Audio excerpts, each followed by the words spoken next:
Imagine walking into the hospital to see your newborn son, only to be thrown out by security, your partner screaming at you, your family turning their back on you, and all because of a single message from an ex who swore she wanted nothing to do with you.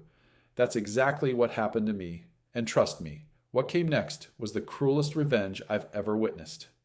If you've ever been lied about, betrayed, or framed by someone you trusted, you know that burning need for justice.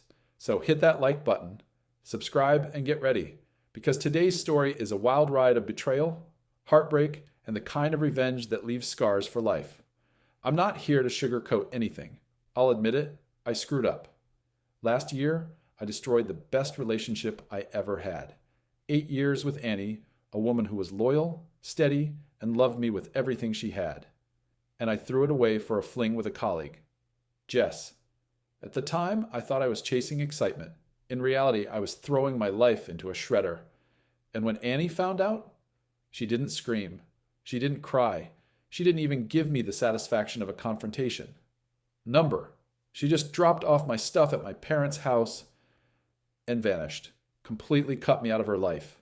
That silence? It was worse than any screaming match could have been. I begged. I messaged her hundreds of times. I even begged our mutual friends to reach out to her for me. Nothing. She was gone, and the few friends I had left drifted away, disappointed in me. Jess saw the messages I sent Annie.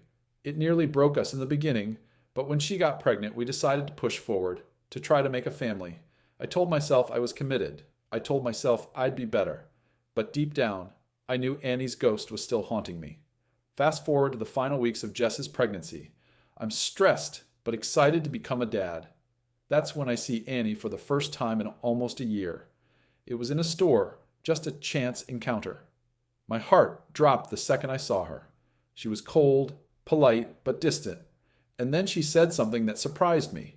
She'd found an old keychain of mine, a gift from my granddad when I was a kid, worthless in money, priceless in memory. She told me, "You can pick it up next Saturday or it goes in the trash." That Saturday, my son was less than a day old, but I couldn't risk losing the one piece of my granddad I had left. So I went. When I showed up at Annie's, she invited me in, said she wanted closure. My guard was down. For the first time in months, I felt like maybe I could finally put this chapter of my life behind me. We sat down, talked. She let me apologize. She even wished me well with Jess and the baby. Before I left, she hugged me, and maybe, just for a second, I held on a little too tight. Not out of love, out of relief, out of the weight finally lifting off my chest. I left less than an hour later, clutching that little keychain like it was gold. I didn't tell Jess. Why? Because Jess was already insecure about Annie. I didn't want to pour gasoline on that fire. Biggest mistake of my life. I walk into the hospital, ready to see my son. Instead, security escorts me out. Jess revoked my access. She wouldn't even look at me. Confused, panicked, I called her over and over. No answer. Finally, I get a response, but not from her. It's a screen recording of a message Annie sent Jess. Attached to it, doorbell footage. Me walking into Annie's house. Me leaving an hour later. And that hug. From the angle, it looked like we were kissing. And Annie's message? Pure poison. Did he even shower and change his clothes between effing me and holding his son? Congratulations on being stuck with him for the next 18 years. My world shattered. No one believed me, not Jess, not my mother, not even my closest friends. Annie's lie was too believable. I tried to tell them I never slept with her, that she was setting me up. But Annie had one more dagger ready. She claimed I deleted months of messages between us, that she still had copies. I knew there were no messages, but how do you prove something doesn't exist? Jess blocked me. Her mom blocked me. I've seen my son once, minutes after his birth. And now, court is my only option.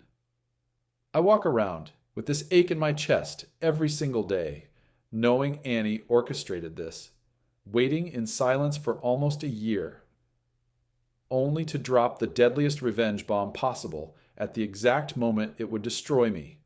She didn't just punish me, she erased me. And here's the kicker. The reason I'm telling this story. Annie thought she won, thought she delivered the perfect revenge. See, she underestimated me. She thought no one would believe me.